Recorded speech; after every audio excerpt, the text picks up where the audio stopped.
The chandelier trembles first. Then the lights die.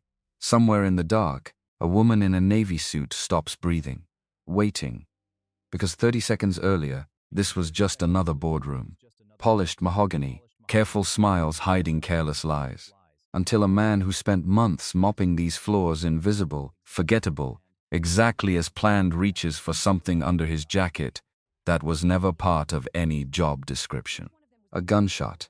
Glass rains down like snow that shouldn't exist indoors. And the question nobody in that room has answered yet, which one of them was the real target all along? Because the husband nobody suspected. The chairman nobody questioned. The company built on shields quietly turned into something else entirely. Somewhere beneath their feet, a countdown has already started. 90 seconds to erase the truth forever. She doesn't move. He doesn't either. Not yet. The gunshot cracked through the boardroom before anyone understood what was happening. Glass. A scream swallowed by the ventilation system. Susan Miller on the floor. Someone's hand pressed flat against her back, pushing her down, down, stay down. 3 weeks earlier, none of this existed. 3 weeks earlier, there was only a will, a lawyer's dry voice, and a deadline nobody asked for. The reading took place on a Tuesday. Gray light through the windows of Harris & Cole Legal, Denver, Colorado. A conference table long enough to seat 12, occupied by 4. Susan sat with her spine straight. Because slouching was a luxury, she'd stopped affording herself the week her father died. Beside her, empty chairs, where board members should have been, because the will named her alone as primary beneficiary, and nobody else had been invited to hear the conditions attached. The attorney cleared his throat, adjusted his glasses. Read, in the event that Susan Miller does not enter into a legally binding marriage, within 30 days of this reading, controlling interest in Meridian Defense Systems transfers to a board-appointed trustee. Silence. Then the sound of her own pulse, loud in her ears. That's absurd, she said. Her voice didn't shake. She'd trained it not to. The attorney didn't look up. Your father was very specific. Because that was Edward Harris. Because he'd spent 30 years building something out of nothing. And somewhere, in the last year of his life, he'd decided his daughter needed a push she never asked for. Except it wasn't a push. It was a shove off a cliff with a 30-day parachute. She walked out of that office into Denver traffic and didn't remember the drive back to Meridian's headquarters. Didn't remember the elevator. Only remembered standing in her office, floor-to-ceiling windows behind her, staring at a company that was hers and not hers, not yet, not unless she did something her entire adult life had been engineered to avoid. Marriage, which she'd never had time for. Which she'd never wanted time for. Her father built missile guidance systems and threat detection arrays, and she'd been raised inside blueprints instead of bedtime stories. And somehow that had been enough. Until it wasn't. Until a piece of paper said it wasn't. Her assistant, Catherine Hill, found her there an hour later, still standing, still staring. You're doing the thing again, Catherine said. What thing? The thing where you stand very still and pretend you're not falling apart. Susan didn't answer that.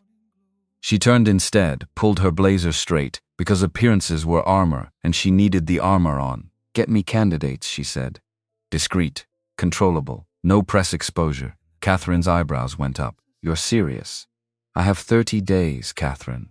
I don't have the luxury of not being serious. Over the following days, Catherine produced a list. Susan crossed off names with the efficiency of a woman signing termination letters. The VP of Marketing, divorced, handsome enough, cleared for classified work, crossed off, too ambitious. He'd want more than a signature and a paycheck, and ambitious men always wanted more.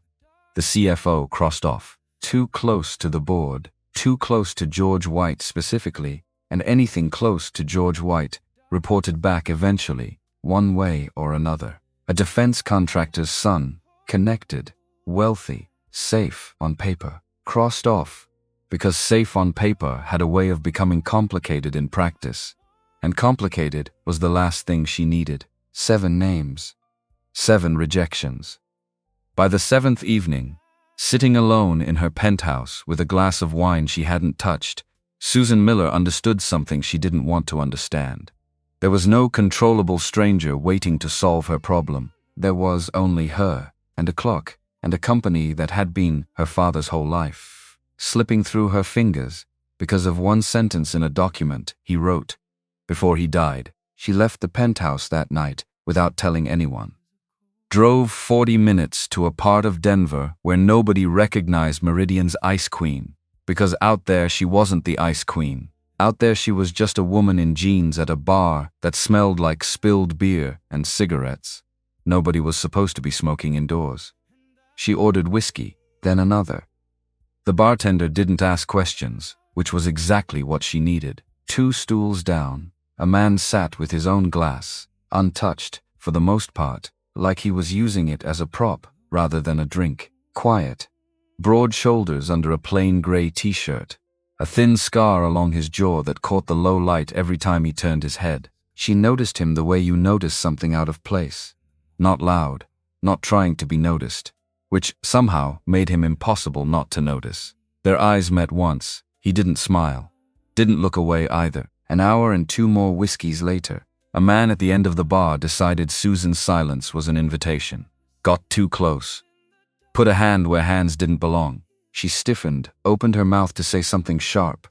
Except she didn't get the chance. The quiet man moved, not fast, not dramatic. A single motion, a wrist caught and turned at an angle that made the aggressor's whole body fold sideways. A low grunt of pain, and then it was over. No punches thrown. No chairs knocked over. Just controlled, economical stillness, like watching a machine execute a function it had performed 1,000 times before. The man apologized, retreated. The bar returned to its noise like nothing had happened. Susan stared at the stranger beside her. "Where did you learn to do that?" He shrugged, picked his glass back up. "Here and there. That's not an answer." "No," he said. "It's not." She should have let it go. She didn't. Alcohol made her bolder than usual, or maybe just more honest. And honesty at that hour sounded like, "I'm supposed to get married in 29 days or I lose everything my father built." He didn't laugh, didn't ask her to clarify, just looked at her, with something steady behind his eyes, something that made her feel, for one strange second, like she wasn't the only person in the room, carrying a weight nobody could see. "Sometimes the impossible problems have simple solutions," he said, voice low, unhurried. "Is that supposed to be comforting?" "It's supposed to be true." She laughed, actually laughed for the first time in 3 weeks, and the sound surprised her more than it surprised him. His name was Timothy Clark. That was all he offered. No job, no hometown, no explanation for the scar or the way he'd handled a 200-pound drunk like a light switch. And Susan, who spent her professional life extracting information from people who didn't want to give it, found herself asking nothing further. Because something about him made her not want to know yet, which should have worried her more than it did.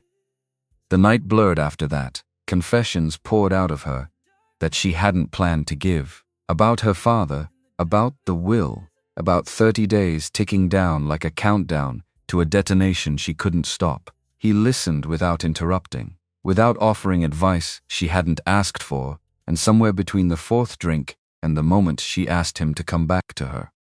Place, the distance between stranger and something else, collapsed entirely. Morning brought sunlight through unfamiliar blinds, and the particular headache of decisions made at 1 a.m. Susan blinked awake in her own penthouse. She'd insisted on that much clarity at least, drunk as she'd been, and found the other side of the bed empty. For one disorienting second, relief. Then the bathroom door opened, and Timothy Clark stepped out wearing yesterday's clothes. And her stomach dropped for an entirely different reason, because she recognized the shirt. Gray, with the small embroidered Meridian Facilities logo on the left breast pocket. The same shirt she'd walked past 100 times in hallways she barely looked at, worn by men she'd never once stopped to see. "You work at Meridian," she said. Not a question. Maintenance department. 3rd shift mostly. She should have been horrified, should have felt the particular shame of a CEO, who'd slept with an employee, whose name she didn't know an hour ago. Instead, standing there in her own kitchen, with her head pounding and her deadline shrinking, Susan Villa felt something colder and more calculating slide into place. A man with no ambition, no leverage over her, no stake in the company beyond a paycheck he could lose with one signature. A man nobody would suspect, because nobody looked twice at the people who cleaned up after them. "Sit down," she said.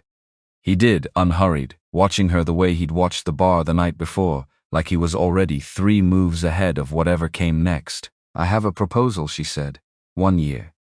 Separate lives, separate rooms. I pay you a monthly amount that will change your life. And in exchange, you're my husband on paper.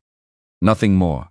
He didn't answer immediately. Studied her face the way you'd study a document you suspected of hiding something in the fine print.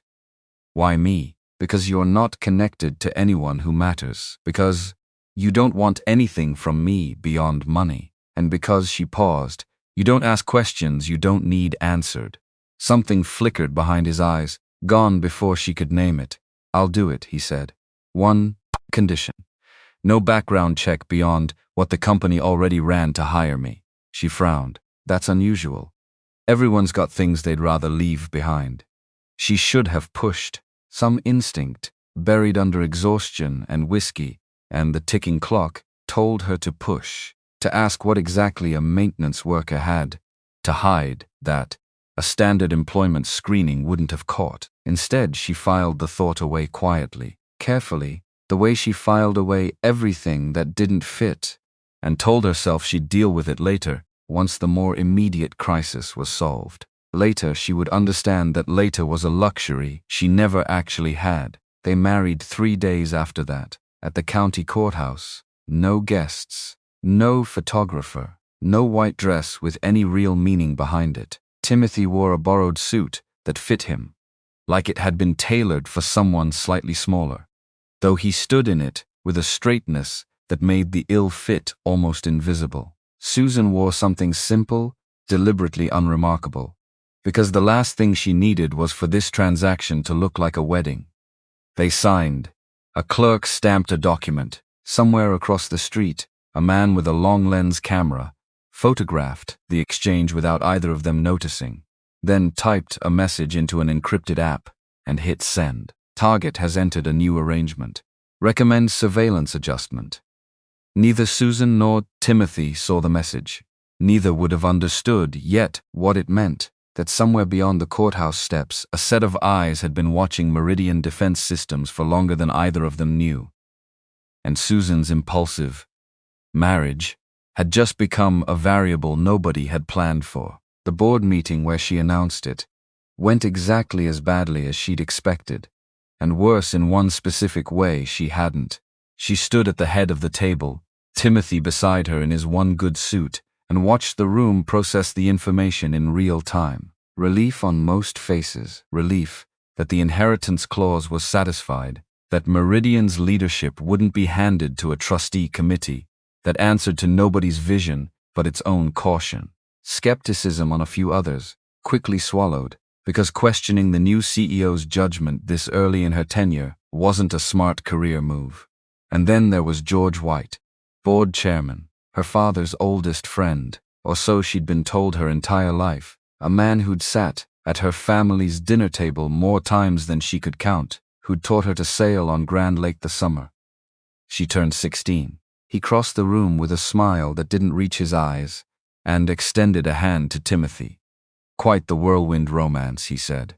Timothy shook his hand. The handshake lasted a half-second too long, George's grip firm, assessing, like he was testing the resistance of something he expected to break easily and hadn't. "When you know, you know," Susan said, resting a hand on Timothy's arm with the practiced ease of a woman performing intimacy rather than feeling.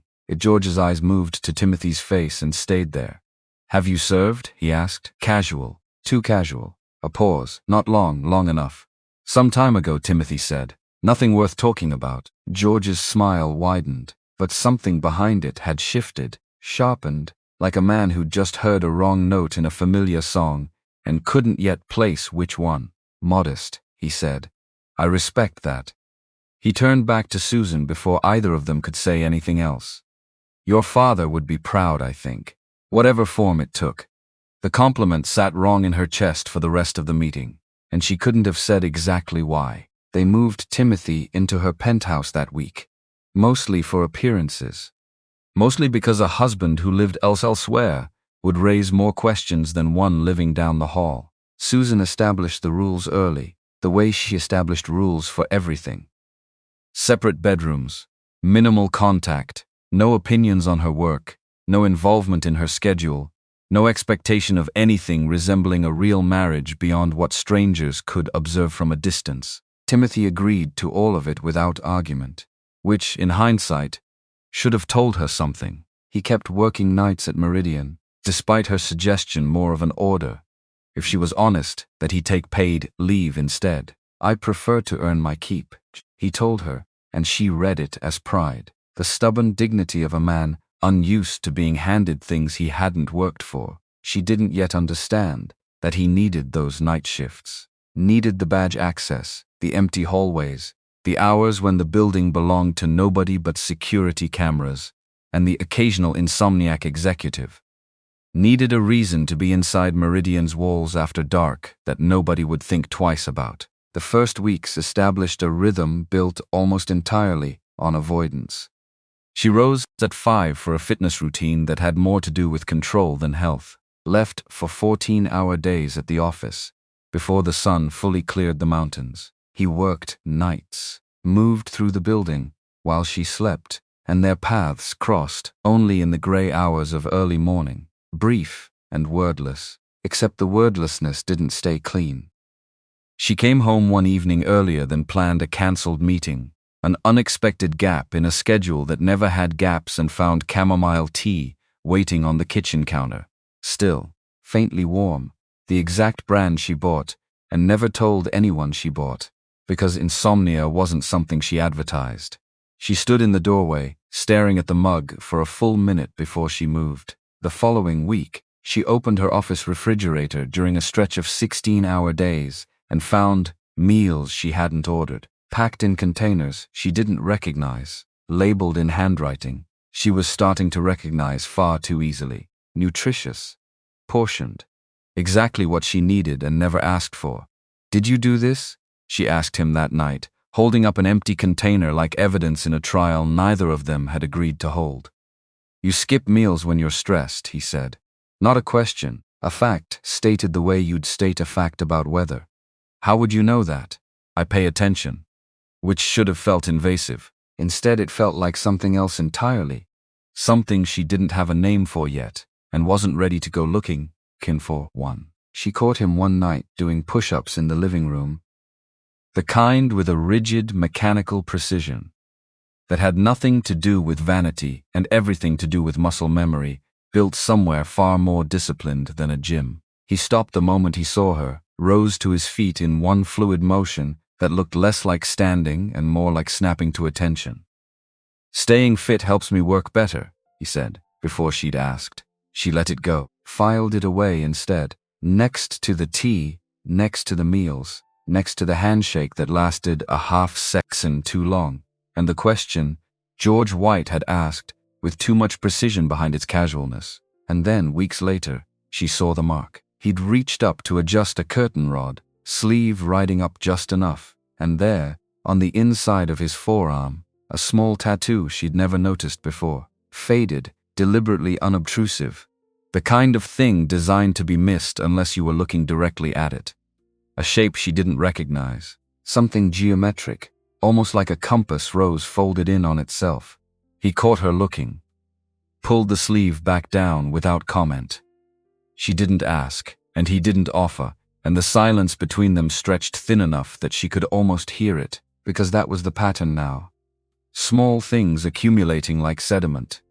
Nothing large enough to confront, everything large enough to notice.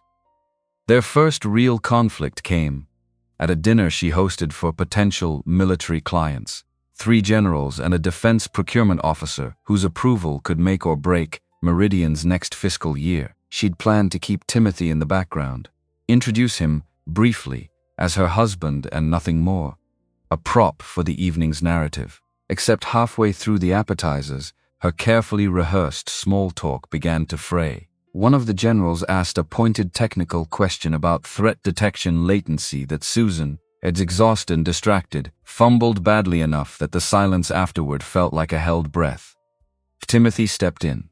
Smoothly, casually, discussing detection thresholds and countermeasure integration with a fluency that made the general lean forward instead of away. He attributed his knowledge, when asked, to a lot of reading, a phrase so understated it almost sounded like modesty rather than deflection. By the time dessert arrived, the generals were charmed. The procurement officer was laughing at something Timothy said, and Susan sat at the head of her own table feeling something twist uncomfortably in her chest, gratitude tangled up with something closer to fury. She confronted him the moment the door closed behind the last guest.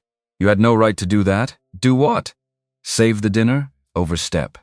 That wasn't the arrangement." "You were drowning," he said, voice level, no defensiveness in it at all. "I kept you afloat. I don't need rescuing." Something flickered across his face, then old, quick, gone almost before it registered. Everyone does. Sometimes. She opened her mouth to press further, to demand what exactly he meant by that, what exactly gave a maintenance worker the vocabulary of a defense contractor and the instincts of someone who'd clearly navigated rooms like that one before. Except he was already walking away, retreating down the hall toward his room, leaving her standing in her own dining room with the distinct, unsettling sensation that she'd glimpsed something real. Underneath a mask she hadn't fully understood was a mask. What she didn't see because it happened 3 floors down, at 2 a.m., under fluorescent lights that hummed too loud in the empty basement corridors, was Timothy Clark, moving through Meridian's shipping and receiving bay with the unhurried focus of a man conducting an inventory nobody had authorized. He'd noticed the discrepancy 2 nights earlier. A shipment labeled as replacement servo components, routed through a subcontractor Meridian had used for less than 6 months, the paperwork technically in order, and somehow still wrong, in a way he couldn't articulate until he cross-referenced the manifest against the parts actually loaded onto the truck. Tonight he confirmed it. Photographed the labels, photographed the manifest, cross-checked serial numbers against a classified components list he'd memorized before he'd ever set foot inside this building. Back when this had been a name on a briefing document and nothing more, he typed a message on a secured line, thumb moving fast, expression unreadable in the harsh basement light. Possible confirmation. Component diversion. Subcontractor route. Will need deeper access. The reply came back within a minute with 3 words, from a handler whose name existed nowhere in any Meridian file. Proceed with caution. He pocketed the phone, straightened, and made his way toward the records archive on the 4th floor, because manifests told him what was moving. But only personnel files and procurement history would tell him who was moving it. He didn't know, as he badged through the archive door at 2:14 a.m., that Susan Miller had woken 30 minutes earlier from a fitful, wine-thin sleep, restless in a way she couldn't name, and had wandered to her office off the master bedroom to check the building's security dashboard, out more of nothing more than habit, a tic she'd inherited from her father, who'd never fully trusted a building he wasn't personally watching. She almost closed the laptop without looking closely. Almost. Except a motion alert flagged the 4th floor archive, time-stamped seconds earlier, and some instinct, professional or personal, she couldn't say, which made her click through to the camera feed instead of dismissing it. The footage loaded in grainy black and white.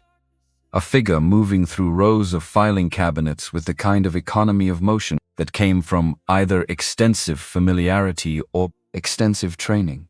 No hesitation, no wasted steps. A man who knew exactly where he was going and precisely how long he had to get there before a routine patrol swept through. She recognized the build before she recognized the face, the shoulders, the particular way he carried his weight, balanced, ready, like stillness itself was a held breath. Timothy, in the records archive, at 2 a.m, in a facility that stored personnel files, security clearances, procurement documentation for classified defense contracts, none of which had anything to do with a maintenance worker's job description. She sat frozen at her desk, laptop glow the only light in the room, watching her husband move through restricted files with the confidence of someone who had done this before. Somewhere, for someone. Her first instinct was fury. Her second, quieter and far more unsettling, was fear not of him exactly, but of the sudden, vertiginous realization that she had married a stranger and handed him a badge to her father's life's work, and she had no idea, not really, whose interests he actually served, because the man doing push-ups with military precision, the man who read threat detection specifications like bedtime stories, the man with a tattoo he wouldn't explain and a handshake that made George White's smile falter, that man was not a maintenance worker who'd stumbled into her contract by accident. That man was something else entirely, and she had 30 days becoming 22, becoming a number that no longer felt like it mattered nearly as much as the one question now sitting cold and immovable in her chest. Who exactly had she married? She didn't confront him that night. Couldn't. Not yet. Not with her hands still trembling faintly on the keyboard and her mind racing through possibilities too large and too frightening to say out loud. Instead, she closed the laptop, sat in the dark, listened to the building settle around her, pipes ticking, elevator cables humming somewhere below, and somewhere on the 4th floor, footsteps she now couldn't stop hearing even after. They'd long since gone silent. She thought about her father then, about the will, about a man who'd spent his final year adding conditions to a document he must have known would upend her life, and wondered for the first time, with a chill that had nothing to do with the air conditioning, whether the 30-day clause had ever really been about marriage at all, or whether it had always, somehow, been about this. About a stranger with a scar on his jaw and a tattoo he wouldn't explain, walking through her company's most guarded files in the dead of night, carrying secrets heavy enough to bend even his careful stillness. She didn't sleep again that night, lay awake instead, staring at the ceiling, replaying the footage in her mind on a loop she couldn't shut off, until the first gray light of dawn crept through the blinds and somewhere down the hall, she heard his door open, heard him move quietly toward the kitchen, the way he did every morning, as if nothing at all had changed, as if she hadn't just watched him disappear into a version of himself she'd never been shown. She rose, dressed, prepared her face into the same composed mask she wore into every boardroom, every negotiation, every impossible conversation her father had trained her to survive, and walked out to meet him, already rehearsing the question she wasn't yet ready to ask, already bracing for an answer she suspected would change everything. She confronted him at 7 a.m, coffee untouched, hands wrapped around the mug like it was the only steady thing left in the kitchen. "I saw you," she said. 4th floor. 2 a.m. He didn't flinch. Didn't reach for an excuse. Just set his own mug down, slow, deliberate. "I know, you know. The camera in the northeast corner has a 3-second lag before it syncs to the dashboard. I clocked it months ago." A pause. "I didn't think anyone was watching at 2 a.m. I wasn't supposed to be watching anything. I was supposed to be asleep." Her voice cracked on the last word, just barely, and she hated it. "What were you doing in there?" "I had a reason. That's not an answer. It's the only one I can give you right now." Something in her chest went tight and cold at once, because right now implied later. Implied a version of this conversation where he told her everything, and she wasn't ready to trust that version existed. "You don't get to give me half-truths in my own house." "It's not your house," he said. Quiet, not cruel, just true. "It's ours. For a year anyway." She stared at him. He stared back, unreadable as ever, and for one long moment, neither of them moved. Two people standing 3 feet apart in a kitchen that suddenly felt enormous. "I need to trust the man sleeping down the hall from me," she said finally. "You will." Something almost gentle crossed his face. "Just not today." She left for the office without finishing her coffee, without finishing the conversation, carrying the unfinished weight of it through every meeting that morning, like a stone in her chest that refused to dissolve. 3 weeks passed that way. Careful, watchful, A marriage conducted at arm's length between two people who'd stopped pretending the distance was only professional. The Department of Defense contract signing was scheduled for a Thursday evening at the Meridian corporate campus, the culmination of 18 months of engineering work on a next-generation drone guidance system that would, if the numbers held, secure the company's position for a decade. Susan had rehearsed her remarks until they no longer sounded rehearsed. Had chosen a deep blue gown specifically because it read as authority rather than decoration. Had told herself, standing in front of the mirror that evening, that tonight was about her father's legacy and nothing else. Timothy attended in his maintenance uniform, positioned near the service entrance the way he always was at these events. Invisible by design. She caught his eye once across the ballroom, early in the evening, and something passed between them that had nothing to do with contracts or clauses. He nodded, barely. She looked away first. The room filled. 3 generals in dress uniform. A cluster of procurement officials, board members circulating with practiced smiles, George White among them. Working the room with the easy charm of a man who'd been doing this since before Susan was born. From his position near the service doors, Timothy's eyes moved across the crowd in slow, methodical sweeps, cataloging without appearing to catalog. Catering staff with badges that granted more access than catering staff should have. A security rotation with a blind spot near the east stairwell that hadn't existed in last month's protocol review, and 1 guard, stationed too close to the stage, whose posture didn't match anyone else's on the floor, because everyone else stood with their weight balanced, relaxed, bored. This one stood with his weight forward. Ready. His hand drifted toward his jacket, at intervals that had nothing to do with adjusting a radio.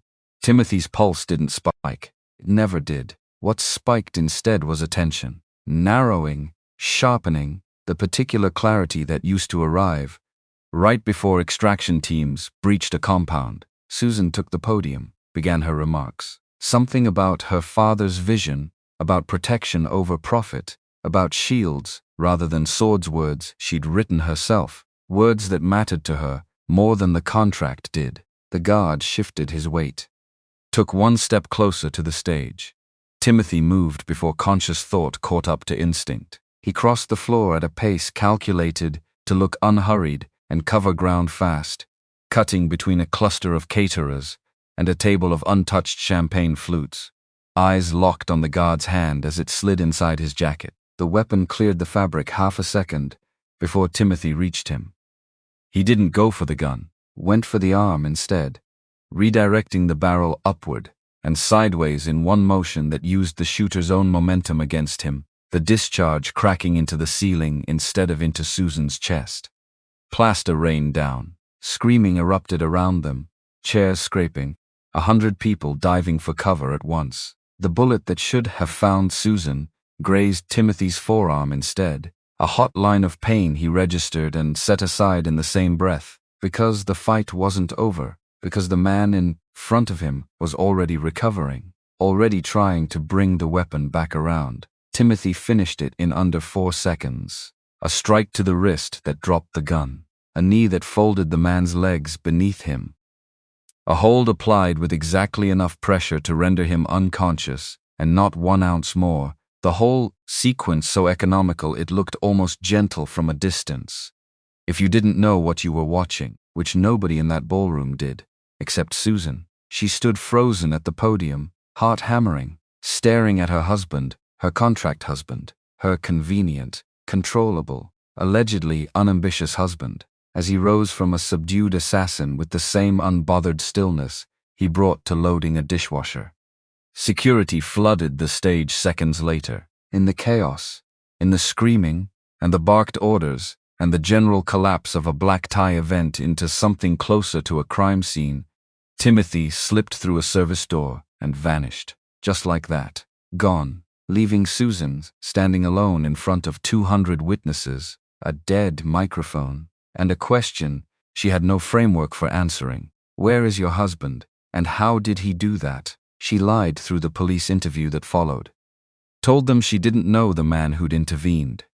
That her Her husband must panicked and fled the scene like anyone might. The lie tasted like copper in her mouth, sour and metallic, and she hated herself a little for how easily it came. Hours later, she found him in their penthouse bathroom, shirt discarded, gauze and suture kit spread across the counter, with the organized precision of a man who'd done this to himself more than once. Blood streaked the white tile. His hands, threading a needle through torn skin along his forearm, didn't shake at all. "Who are you?" she said, and this time the words came out cracked wide open, no composure left to hide behind. He didn't look up from the wound.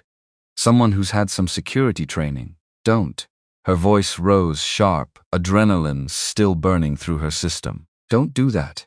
Don't give me another half answer while you're bleeding on my bathroom floor because you saved my life."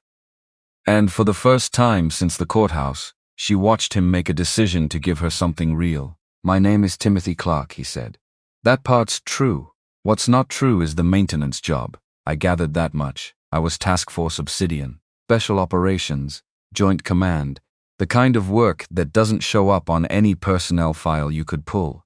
He tied off the suture with practiced efficiency, voice steady even as he spoke about things she could tell.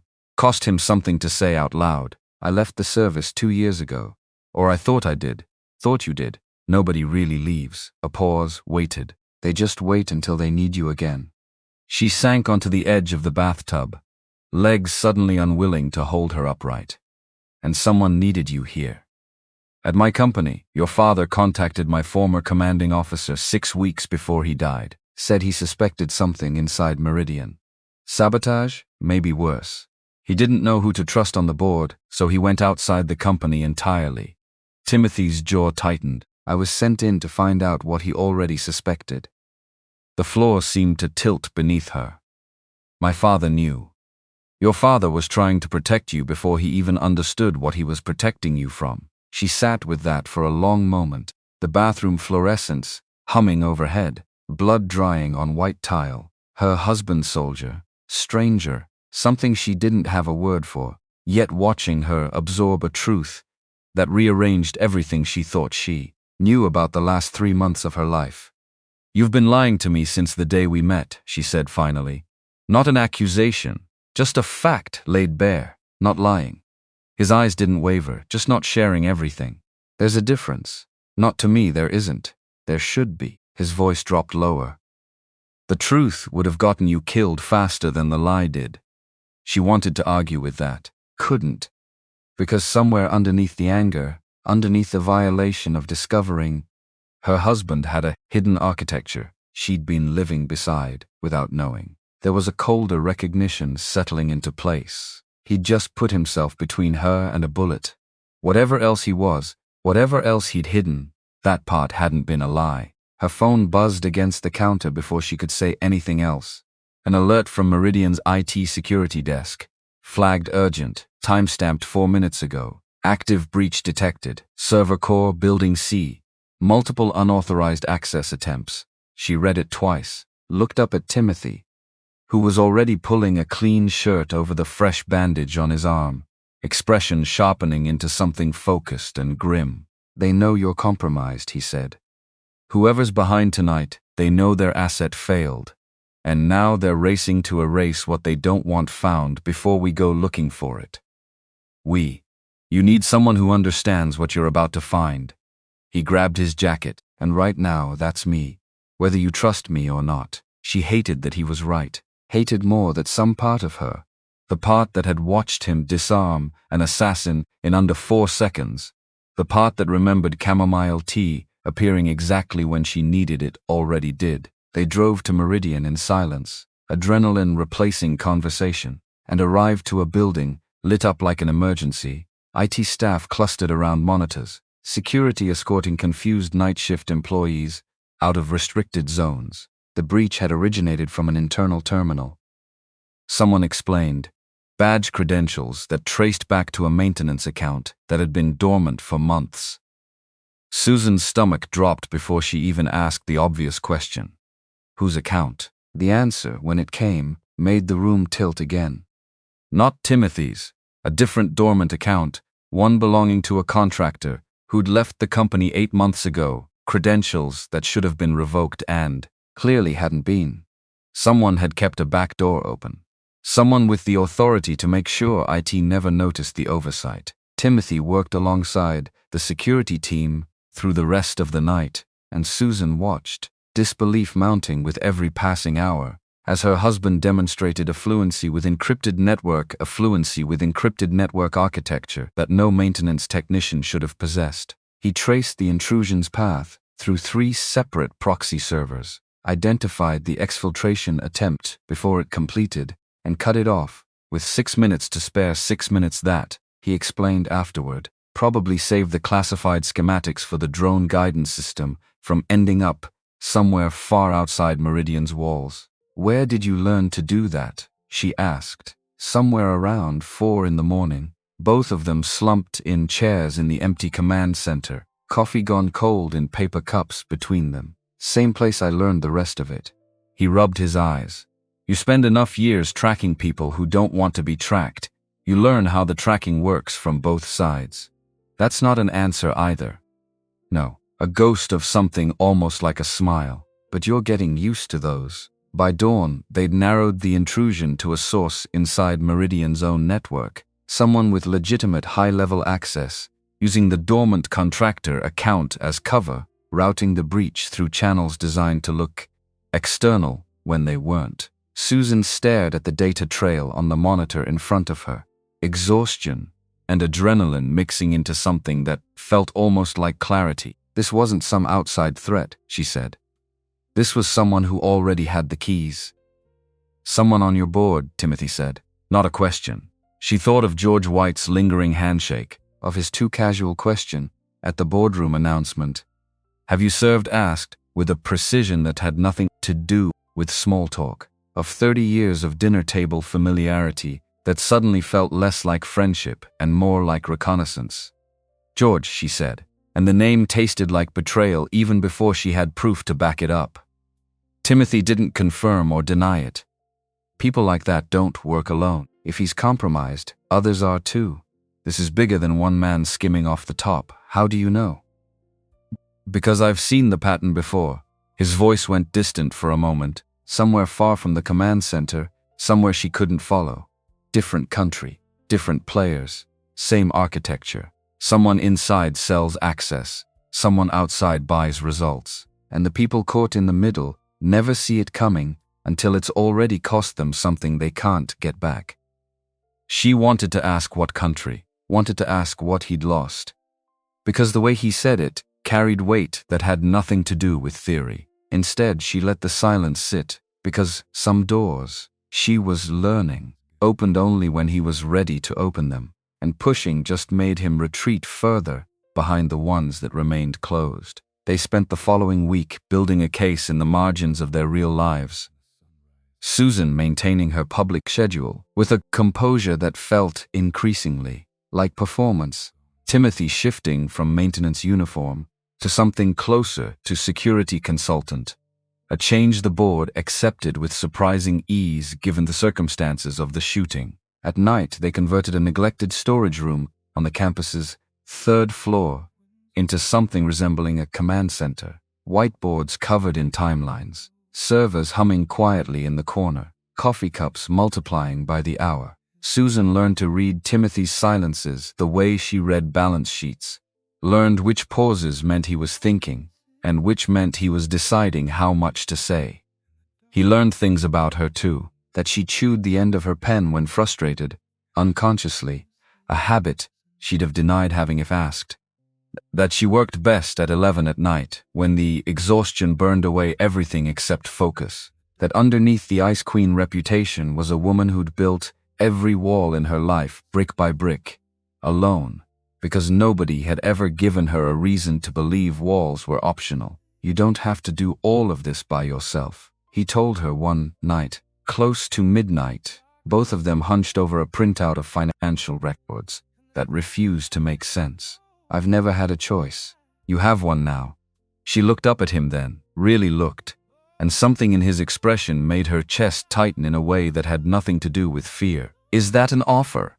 she asked. "Quiet testing. It's whatever you want it to be." Neither of them moved to close the distance.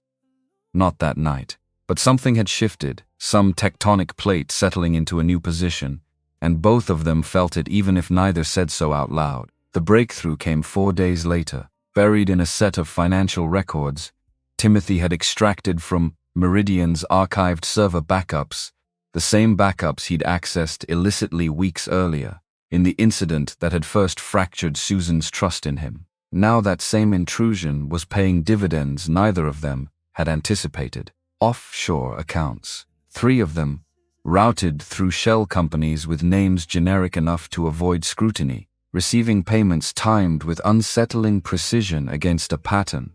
Timothy had flagged separately a pattern of prototype failures in Meridian's weapons testing over the past 18 months. "Look at this," he said, sliding a printout across the table. "Every payment lands within 72 hours of a test failure.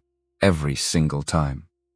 Susan studied the dates, the amounts, her stomach turning over slowly as the pattern crystallized into something undeniable. Someone's being paid to sabotage our own testing. Someone's being paid to make sure the technology fails just enough to justify selling a fixed version somewhere else, somewhere off the books. Timothy tapped the final line item, a payment dated 3 days before Edward Harris's death. "This one's the largest of the 3. She stared at the number until it blurred. "You think this is connected to my father?" "I think your father found this exact same trail." Or close enough to it that someone panicked. He met her eyes, and for once there was no careful distance in his expression, only something raw and certain. "I don't think his death was an accident, Susan. I think somebody made sure it looked like one." The words landed like a physical blow, months of grief curdling instantly into something sharper, colder, a rage she hadn't known. She was capable of feeling toward a target she couldn't yet name with certainty. "George," she said again, and this time it wasn't a question at all. "George is the account holder on 2 of the 3 shells. But there's a third." Timothy's jaw tightened. "Registered to an entity we haven't identified yet. Someone's covering for him. Someone with enough access to keep this hidden for over a year without a single internal audit catching it."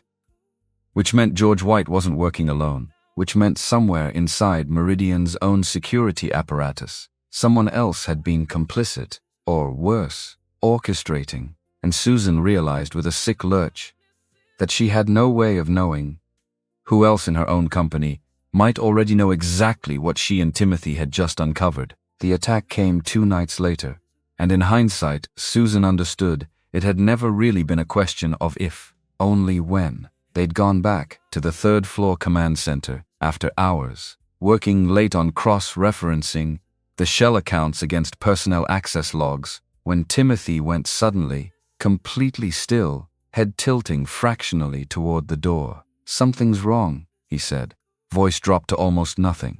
"What?"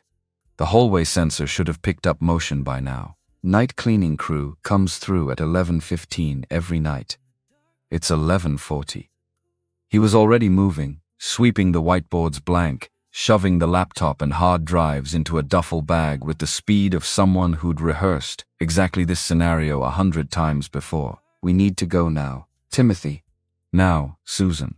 They hit the corridor 30 seconds before 3 figures in dark tactical gear breached the far stairwell, moving with a coordination that had nothing to do with hired thugs and everything to do with professional training.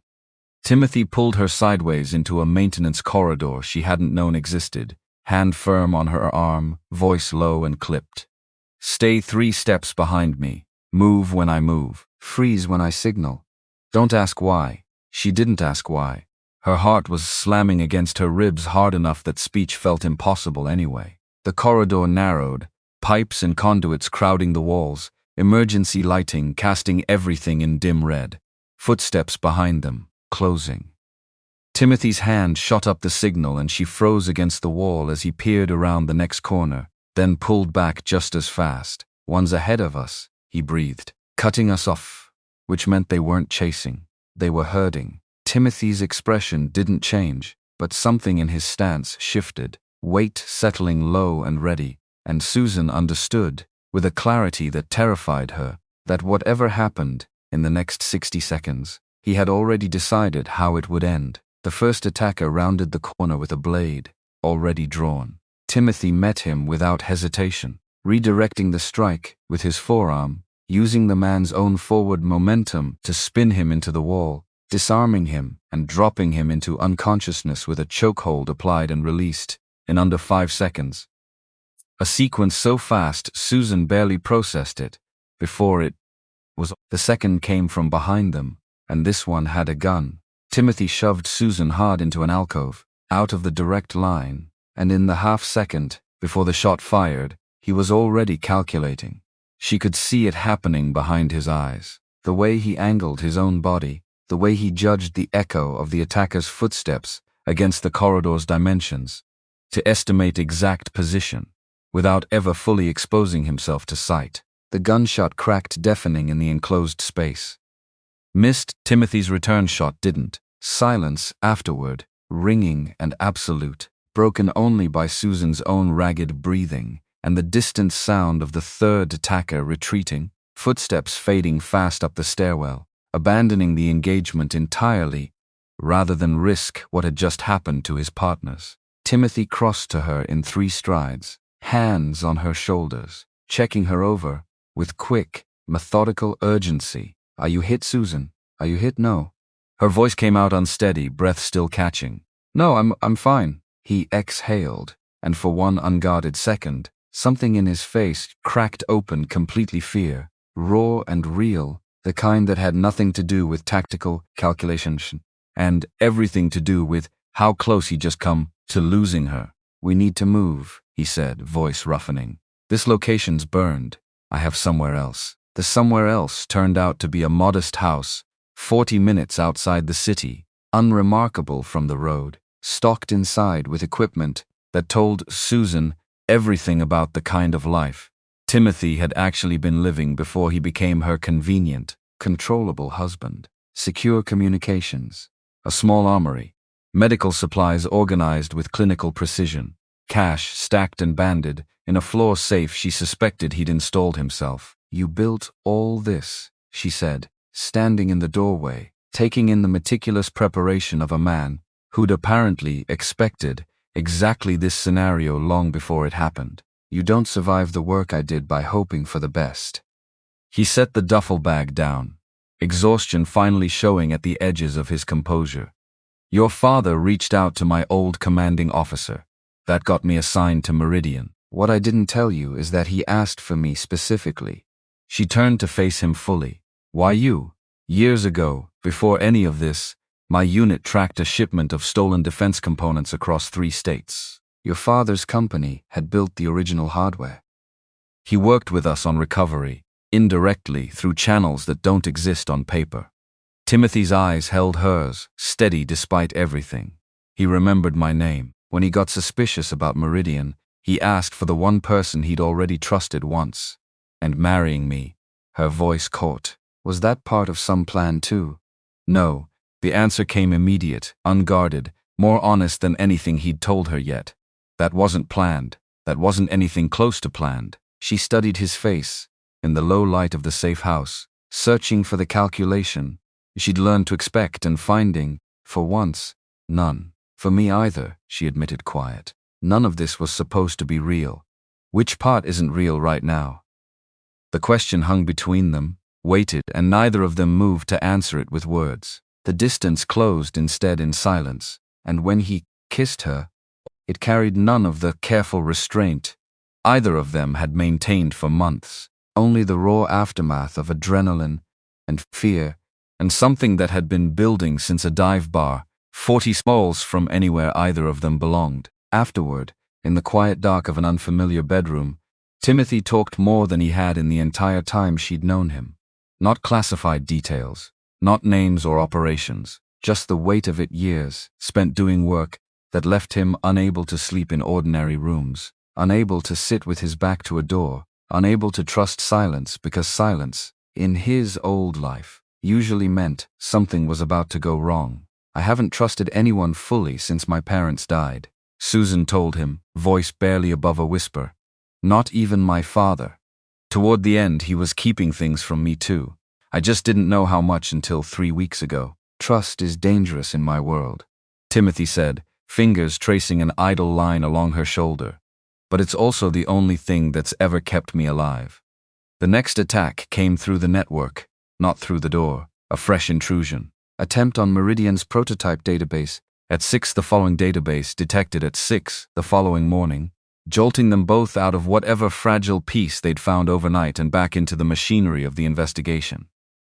The days that followed established a strange, urgent new rhythm. By day, Susan performed the role of CEO exactly as she always had, unaffected, composed, while quietly working with Timothy to identify which employees had access, matching the compromised credentials. By night, they returned to the safe house, piecing together data, slowly revealing more of themselves to each other in the process, without either of them fully naming what was happening. Timothy told her about years spent tracking arms traffickers, about the psychological weight of operations that never made headlines, about languages he'd learned not from curiosity, but from necessity. Susan told him about growing up inside blueprints, about a father who'd taught her every mechanism of the business except how to be loved by it, about wanting, desperately, for Meridian to build things that protected, rather than destroyed. I never wanted to build weapons,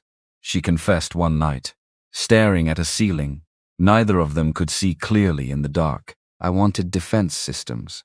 Shields, not swords. My father understood that. The contracts that excited him most were always the protective ones. That's probably why they targeted him, Timothy said. Someone who prioritizes protection doesn't look away when offensive capabilities start disappearing off the books. Their partnership sharpened with every passing day. Susan's analytical precision meeting Timothy's tactical instincts in a rhythm neither of them could have built alone. Where she saw technical vulnerabilities, he saw human ones. Where he anticipated threats, she anticipated motive. Together they assembled a picture far more complete than either could have built separately. And the picture that emerged was worse than either had feared. The technology being diverted wasn't simply being sold. It was being modified, a backdoor vulnerability engineered into Meridian's drone guidance systems. Invisible unless you knew exactly where to look. Capable of granting remote access to anyone holding the right key.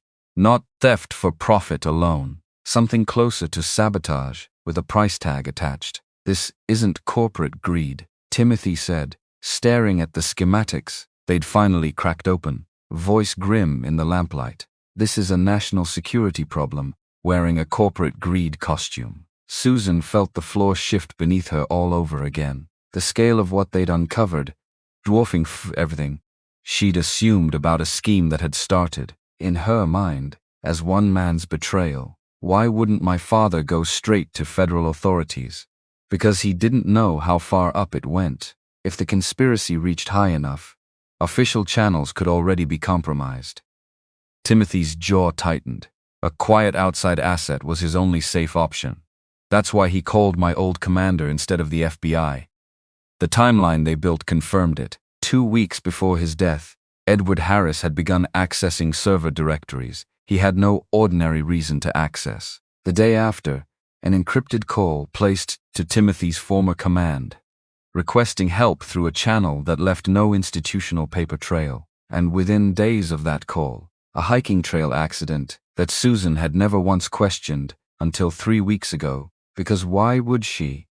Because grief doesn't leave room for suspicion, not until suspicion is handed to you directly. The final piece dropped into place on a night neither of them expected it, buried inside an encrypted communication thread. Timothy finally cracked, using a decryption method he refused to fully explain. A single line, time-stamped 18 months earlier, sent from an account they now knew belonged to George White, addressed to someone identified only by a code name. Gatekeeper confirms shipment cleared. Proceed as discussed. Susan stared at the screen, the words settling into her chest like a stone. Gatekeeper. Someone with access to clear shipments internally, Timothy said. Someone inside your own security apparatus. George isn't running this alone. He's got help inside the building. Someone controlling exactly what gets flagged and what doesn't. which means we don't know who else we can trust. Her voice was flat. Now, exhaustion and dread flattening everything into cold clarity, which means every step from here has to assume someone's watching. Timothy closed the laptop slowly, meeting her eyes across the dim room. It also means we're running out of time. George knows the breach happened. He knows we survived the corridor. He's not going to wait for us to find him. He was right. And confirmation came the following afternoon in the form of a calendar notification that landed in Susan's inbox with the particular banality of corporate scheduling software, utterly at odds with what it actually represented. An emergency board meeting called by George White, scheduled for the next morning. Subject line, Leadership Continuity Review. Susan read it twice, understanding immediately what it meant. Not a review, but a coup, an attempt to remove her from the company. Before she could bring the evidence forward, dressed up in the powerless, bloodless language of corporate governance, she set the phone down slowly, looked across the room at Timothy, whose expression had already hardened into something focused and resolute. He's accelerating? Timothy said. Something spooked him. Probably us. So what's our play? Susan felt something settle inside her then. Some final piece of the fear reorganizing itself into resolve. The same steel her father had spent 30 years teaching her to carry, without ever quite explaining why she'd need it this badly. We stop hiding, she said, voice steady despite everything. Tomorrow we walk into that boardroom together.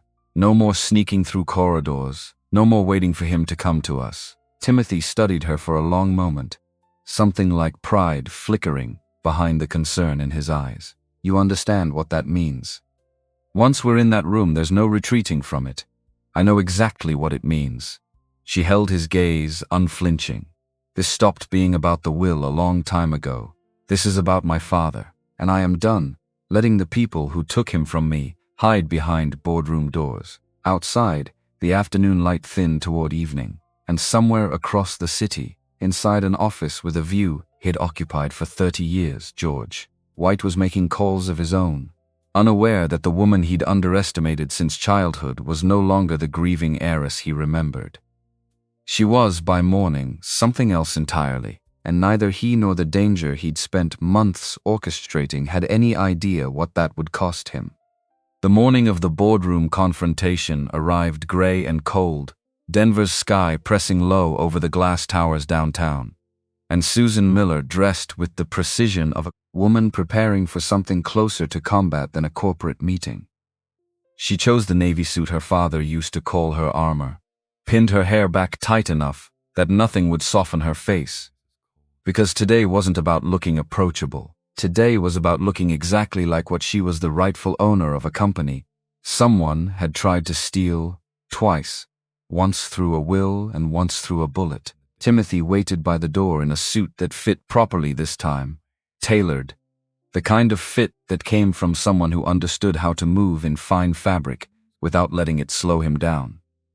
He'd stopped wearing the maintenance uniform 3 days ago. Nobody at Meridian had questioned it, not with the shooting still fresh in everyone's memory, not with a new title, Director of Security, effective immediately, her signature on the paperwork already circulating. Through HR. You don't have to do this, he said, though his tone made clear he already knew she would. Yes, I do. She checked her reflection in the hallway mirror one last time. He's been in my life since I was a child. He taught me to sail. He sat at my father's funeral and cried real tears, or tears that looked real enough. Her jaw tightened. I need to look him in the eye when it ends. Before they left the penthouse, Timothy reached into his jacket and produced something small, worn soft at the edges, a piece of paper folded so many times the creases had gone pale and thin. He held it out to her without explanation at first. She unfolded it carefully, a receipt, faded ink, barely legible, from a bakery she didn't recognize, dated 15 years earlier. I don't understand, she said.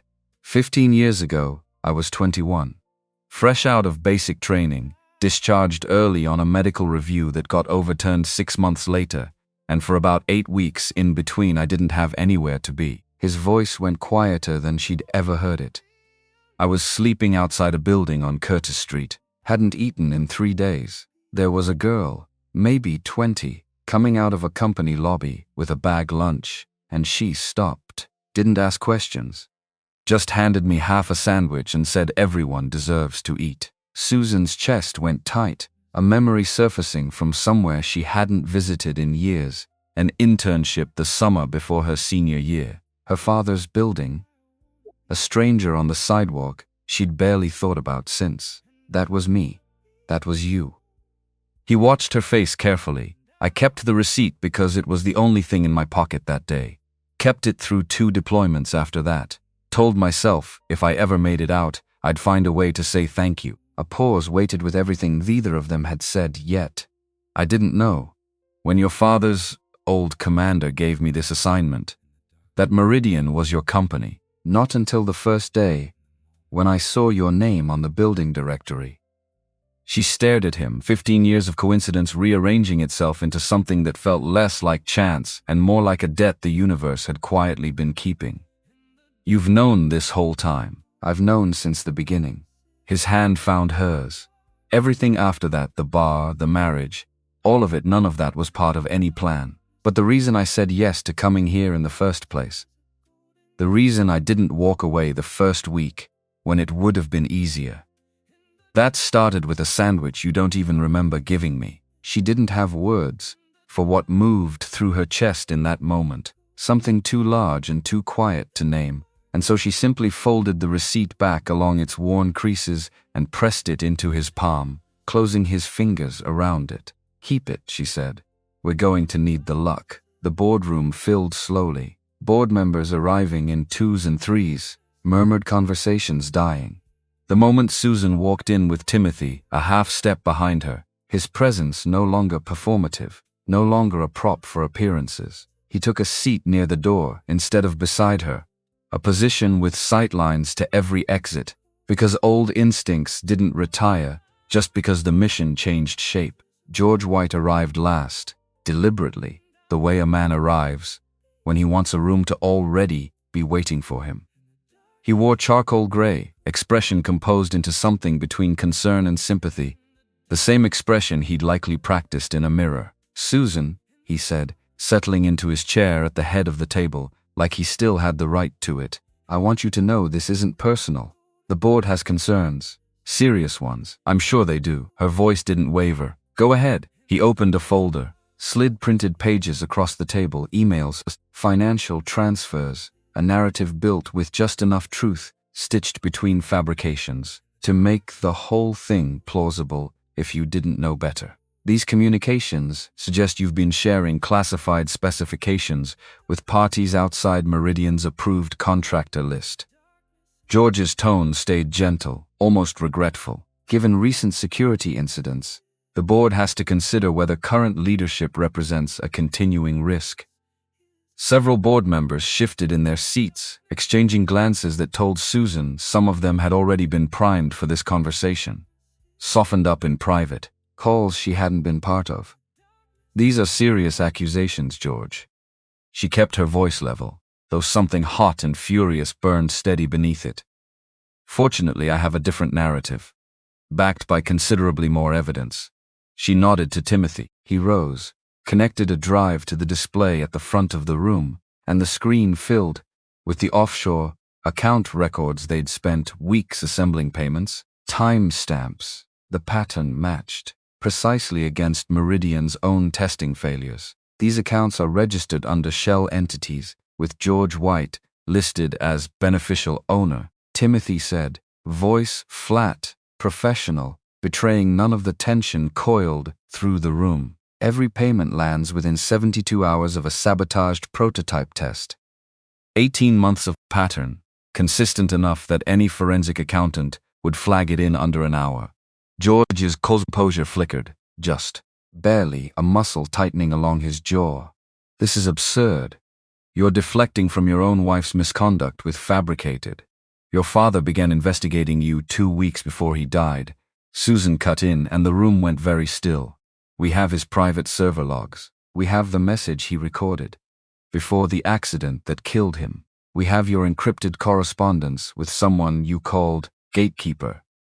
Coordinating shipments neither of you wanted flagged. The color drained slowly from George's face, and for the first time in Susan's entire life, she watched the man who'd taught her to sail on Grand Lake look, for one unguarded second, genuinely afraid. "You don't understand what you're dealing with," he said low, no longer performing for the room. "Then explain it to me." Before he could answer, the overhead lights flickered once, then shifted to a harsh amber glow, and a mechanical voice crackled through the building's speakers. "Security lockdown initiated. All personnel remain in place. Building perimeter secured." George's hand had drifted unnoticed until that moment, toward a small device clipped beneath the table edge. Timothy was already moving.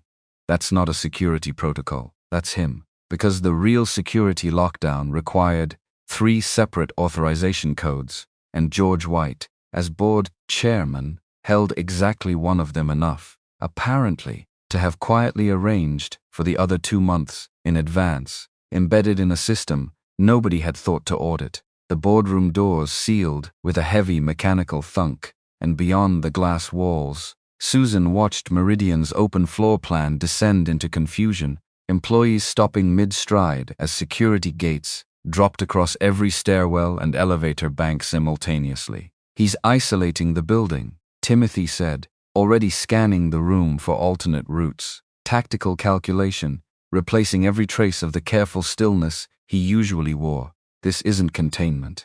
This is preparation." George rose from his chair, and the mask he'd worn for 30 years finally, completely, came apart. "You think I wanted any of this? I built half of what your father took credit for, Susan. 30 years of being the man in the background while Harris got his name on the building.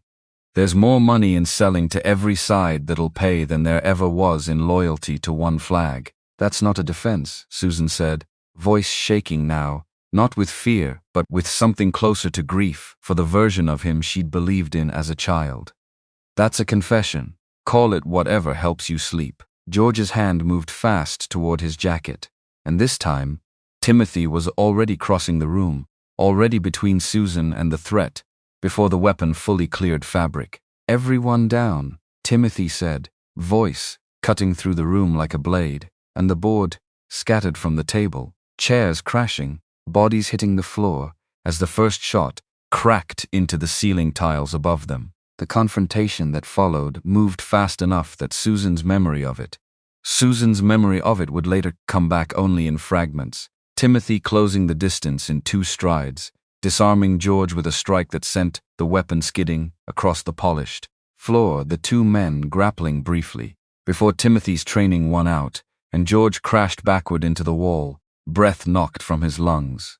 Except it wasn't over, because somewhere beyond the sealed boardroom doors, George's people were already moving, security personnel loyal to him rather than to Meridian's actual chain of command, converging on the floor with the coordinated urgency of men who'd been briefed on exactly this contingency. "We need to get to the server core," Timothy said, holding George upright by his collar, expression grim. "Whatever he's got waiting there, we stop it before it finishes."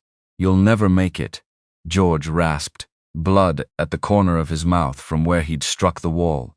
"I've had contingencies for this for years." "So have I," Timothy said, and shoved him toward the sealed door with an efficiency that left no room for argument. The corridor outside had descended into full chaos. Employees pressed against walls, security barking orders that contradicted each other, and Timothy moved through it, with Susan close behind, George stumbling ahead of them under Timothy's grip toward the maintenance stairwell that Timothy had memorized.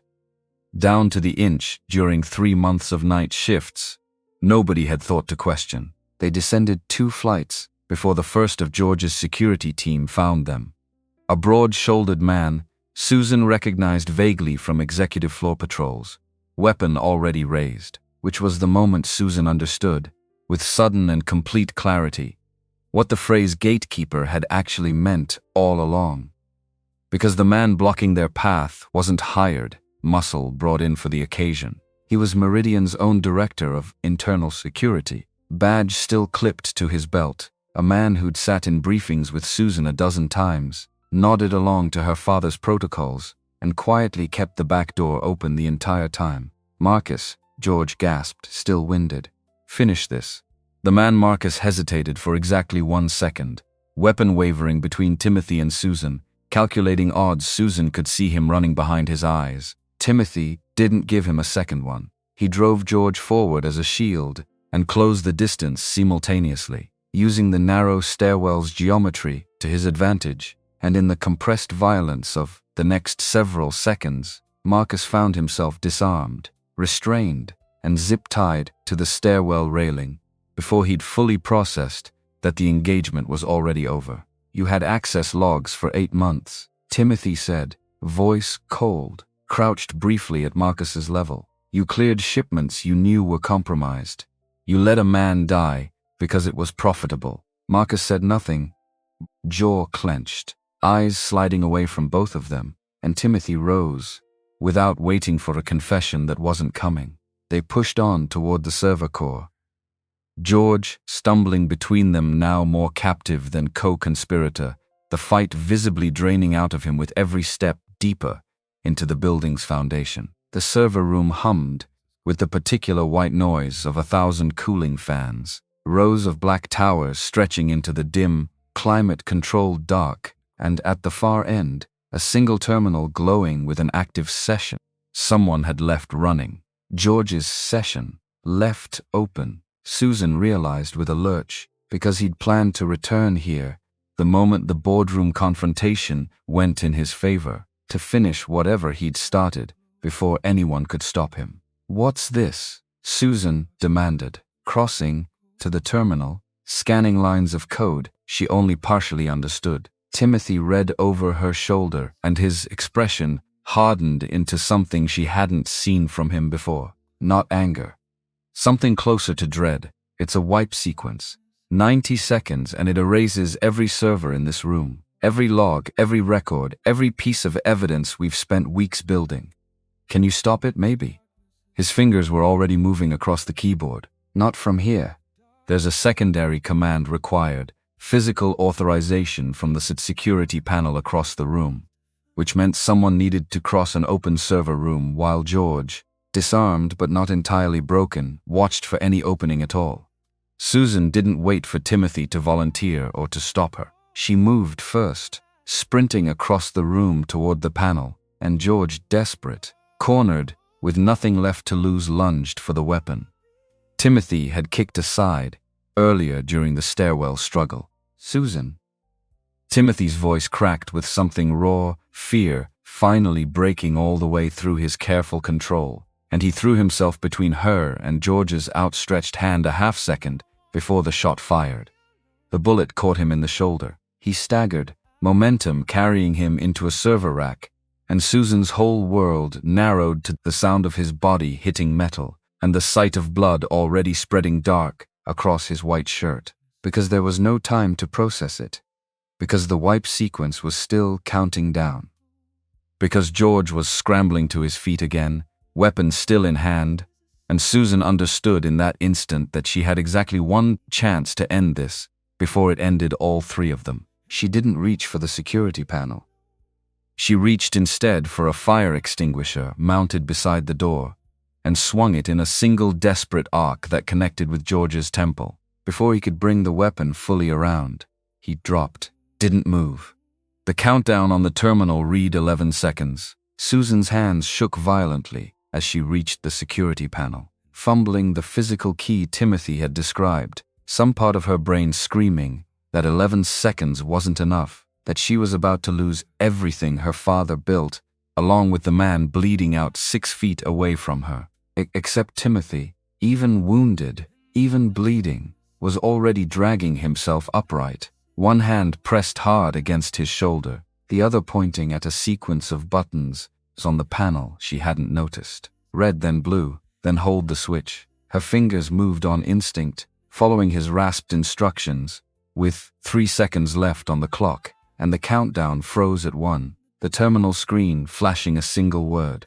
Aborted. She sagged against the panel, breath tearing out of her in ragged gasps, and then turned, scrambling across the room to Timothy, pressing both hands hard against his shoulder wound, blood warm and slick between her fingers. "Stay with me," she said, voice cracking wide open, all the composure she'd spent 30 years perfecting stripped away entirely. "You don't get to save my life twice and then bleed out on my server room floor. That's not how this ends." His eyes found hers, pain and something gentler mixed together behind them. "Wasn't planning on it." "Good, because I have a lot of things I still need to say to you, and none of them are going to happen if you die right now out of pure stubbornness." A ghost of a smile crossed his face, even through the pain. "Bossy. Especially now." Security breached the server room 4 minutes later, drawn by Susan's emergency call, and the following hours dissolved into a blur of paramedics, restrained arrests, and federal agents who arrived within the hour, once Timothy's old command confirmed, through channels well above Meridian's pay grade, exactly what had actually happened inside that building. George White was taken into federal custody that night, charged within 72 hours with conspiracy, corporate espionage, and accessory to homicide in connection with Edward Harris's death charges that would, over the following months, expand considerably as investigators unraveled the full scope of what he and Marcus had built together. Timothy spent 6 days in the hospital, the bullet having missed anything vital by a margin the surgeon called. Dryly generous. Susan didn't leave the building except to shower and change clothes. Sleeping in a vinyl chair beside his bed that left her back aching for a week afterward, though she never once complained about it. "You could have let me handle George alone," he told her. On the third day, voice still rough from the anesthesia. "Would have been safer. You threw yourself in front of a bullet for me twice in 1 month." She didn't look up from the paperwork balanced on her knees. Board resolutions, federal disclosure statements, the endless bureaucratic aftermath of nearly dying. "I think we're past the point where either of us gets to lecture the other about safety." "Fair point." Also, she added quieter, "I wasn't going to let you die alone in a server room. Not after everything." He reached for her hand, IV line pulling taut, and she let him take it without pulling away. The federal investigation moved with a thoroughness that surprised Susan, agents combing through 18 months of financial records, interviewing board members one by one, cross-referencing Marcus's access logs against every unexplained security lapse Meridian had suffered in the past 2 years.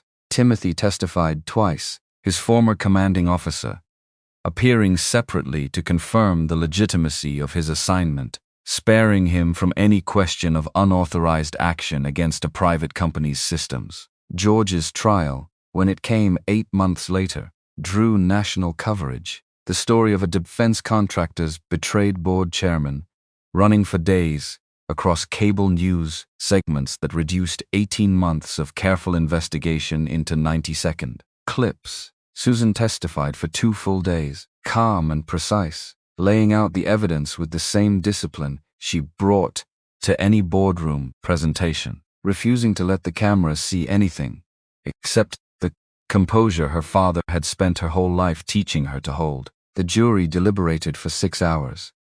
Guilty on every count.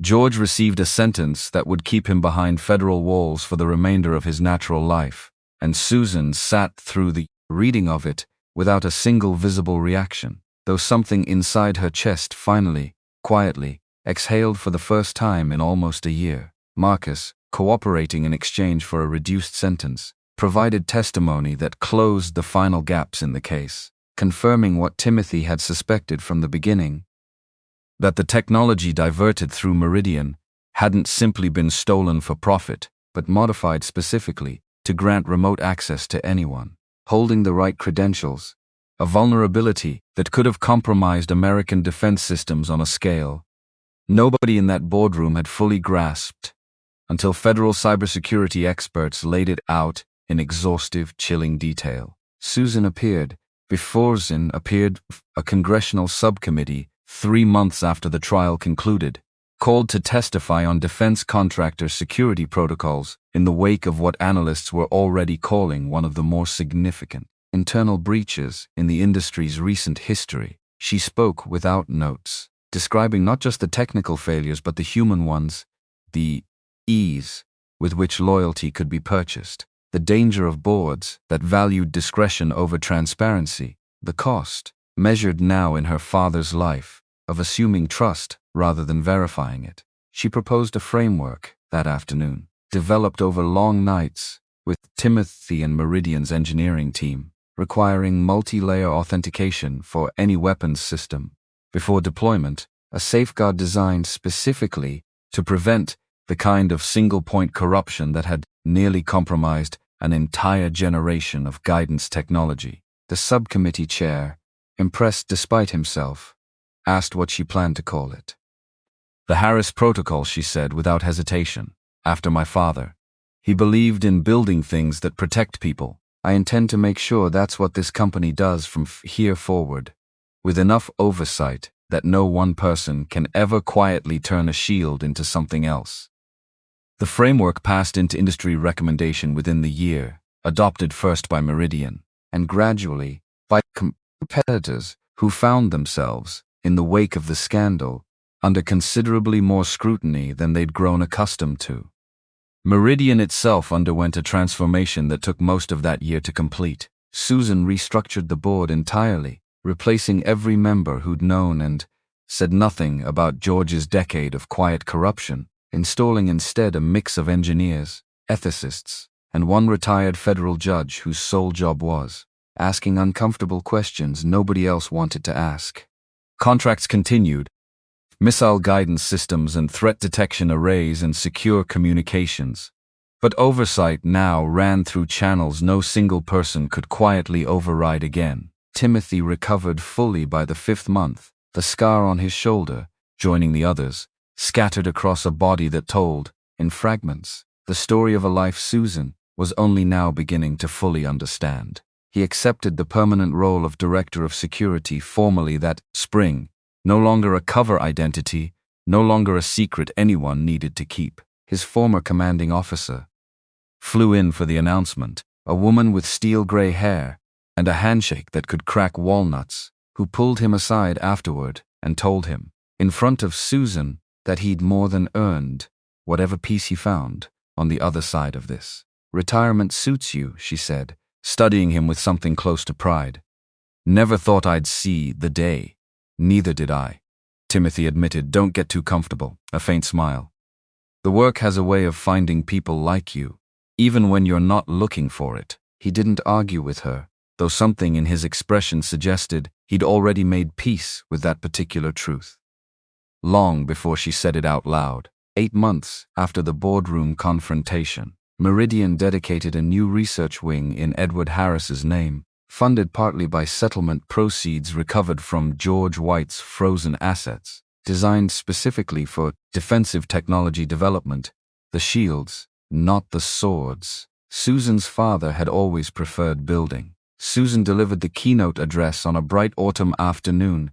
Employees and press and scattering of federal officials gathered beneath a white event tent erected on the front lawn of the campus that had nearly become her tomb less than a year earlier. My father believed in building things that protect people, she said, voice carrying clean across the crowd, no notes in front of her, because she'd rehearsed this speech in her heart more than on paper. He didn't live to see us finish that work the way he intended. But I promise you, standing here today, that Meridian Defense Systems will spend the next 30 years honoring exactly the vision he had for it. Never compromised, never turned against the people it's meant to serve. From the edge of the crowd, Timothy watched her with an expression that had softened considerably from the careful blankness he'd worn the day they married, no longer performing distance, no longer hiding anything at all. Their wedding took place 3 weeks later, small and quiet. Nothing like the courthouse transaction that had started this entire chapter of both their lives. A backyard in the mountains outside Denver, aspens turning gold overhead. A handful of clients who actually mattered, instead of a room full of strangers assessing the optics of a corporate marriage. Susan wore white, this time deliberately, this time meaning every part of it. Timothy stood at the front, in a suit that fit him properly, the faded bakery receipt tucked. She knew without asking. Somewhere in his jacket pocket, carried the way some men carried rabbits' feet or old photographs. 15 years ago, the officiant began. An old friend of Susan's father, who'd insisted on doing the honors himself. I'm told this story started with half a sandwich. Soft laughter rippled through the small crowd, and Susan caught Timothy's eye across the space between them, something warm and unguarded passing between two people who'd spent months learning, piece by piece, how to trust each other without a contract, forcing the arrangement. I didn't know I was writing a story that day, Susan said, when it came time for vows, voice steady, despite the tears gathering at the corners of her eyes. I thought I was just handing a stranger lunch. It took me 15 years, and a company nearly falling apart around me, to understand that some small kindnesses come back around in ways you could never predict. I'm not the same woman who signed papers at a courthouse 8 months ago out of desperation. I'm someone who found the truest thing in her life by accident, and I intend to spend the rest of mine being grateful for it. Timothy's vows were shorter and rougher at the edges, a man clearly unused to speaking about anything he couldn't defend with tactics or training.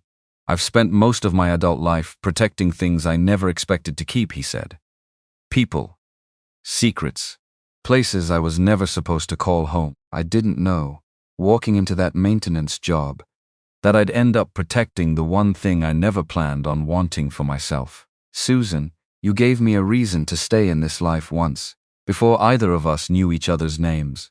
I intend to spend every year after this one making sure that was worth it. The evening wound down slow and easy, string lights strung between the aspens, laughter carrying across a yard that felt nothing like a boardroom, nothing like a server room floor slick with blood, nothing like any of the danger that had brought them to this particular version of happiness. Later, standing together at the edge of the gathering, Susan's phone buzzed once in her clutch, an alert from Meridian's overnight security desk, routine, minor, the kind of notification that used to send her pulse spiking, and now, 8 months removed from the worst of it, only earned a glance and a small, tired smile. Everything all right? Timothy asked.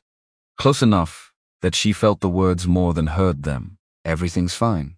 She slipped the phone away, leaned into him instead, the mountain air cool and clean and carrying nothing more dangerous than wood smoke from a neighbor's chimney.